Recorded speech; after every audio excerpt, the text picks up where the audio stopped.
আসসালামু আলাইকুম এভরিওয়ান, সবাই কেমন আছেন? সবাইকে আমাদের ব্লগে স্বাগত। আজকে আমি আপনাদেরকে কয়েকটি আইটেম দেখাবো একদম সহজ পদ্ধতিতে, কিন্তু খুব মজাদার খাওয়াগুলো। আমি এখন রান্না করছি ভুনা খিচুড়ি।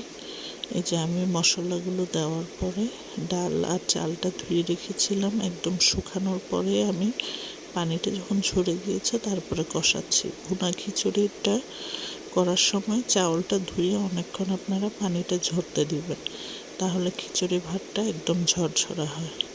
এই যে আমার খিচুড়ি ভাতটা আমি রেডি করে ফেলছি পানিটা পরিমাণ মতো দেওয়ার পরে।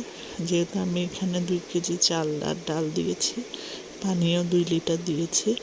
এগুলো কষানোর পরে পানিটা দেওয়ার পরেই আমি এখানে পোলাও পাতা দিয়েছি। তারপরে এই যে আলহামদুলিল্লাহ হয়ে আসছিল, হওয়ার পরে আমি এটাকে একটু দমে রেখে দিয়েছি। তো 20 মিনিটের মধ্যে আমার ভাত হয়ে গেছে। 15 থেকে 20 মিনিট সময় লাগে। ভুনা খিচুড়িটা শীতকালে খুব ভালো লাগে। এরপরে আমি আবারও সব মশলা নিলাম, হলুদ, মরিচ মশলা, জিরার গুঁড়ি, আদা রসুন পেস্ট, এগুলো কষাতে দিলাম। পেঁয়াজটা তেলে দেওয়ার পরে এই যে পানি দিয়ে কষাবো। এরপর আমি এখানে মুরগির মাংস আর আলু এগুলো কষাতে দিব। কষানোর পরে তারপরে পানি দিয়ে রান্না করে ফেলব মুরগির মাংস আর আলুটা। খিচুড়ির সাথে একটু আলুটা দিলে ভালো লাগে, আর যেহেতু আমার ঘরে বাচ্চা আছে তাই আমি আলুটা সবসময় দিই।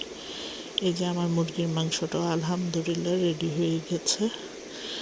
আসলে শর্টকাট হলো, একটু মজাদার খাওয়া হলে সবাই পছন্দ করে। তারপরে আমি বেগুন ভাজি করলাম, বড় বেগুন ভাজি। এখানে জাস্ট সব মশলা মেখে তেলে দিয়ে দিলাম। এই যে বেগুন ভাজিও রেডি হয়ে গেছে আলহামদুলিল্লাহ। আজকে আমাদের দুপুরের খাওয়া। আমি এখানে একটু পেঁয়াজের সাথে মরিচ মিক্স করে একটু মরিচ ভর্তাও করেছিলাম। সবাই আলহামদুলিল্লাহ অনেক পছন্দ করেছে আমাদের খাওয়াগুলো। বাচ্চারা পছন্দ করে এমন খাওয়া করতে আমার ভালো লাগে। এরপরে বিকেলবেলা আমি চনা ভাজি করেছিলাম। চনা ভাজি আর কি বলবো, জাস্ট মশলাগুলো কষানো দিয়ে তারপরে চনাটা কষালাম।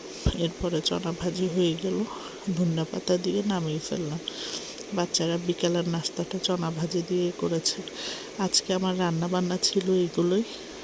এটাই ছিল আজকে আমাদের ব্লগ। ধন্যবাদ সবাইকে আমাদের সাথে থাকার জন্য, আমাদেরকে সাপোর্ট করার জন্য। আসসালামু আলাইকুম।